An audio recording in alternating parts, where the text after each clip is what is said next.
పట్టు తేనె తెమ్మంటే చెట్టెక్కి తెస్తానే తెస్తానే మిన్నాగు మణినైనా పుట్టలోంచి తీస్తానే తీస్తానే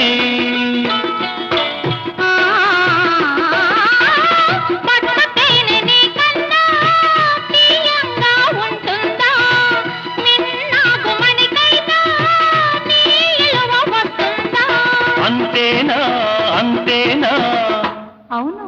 అంతేరా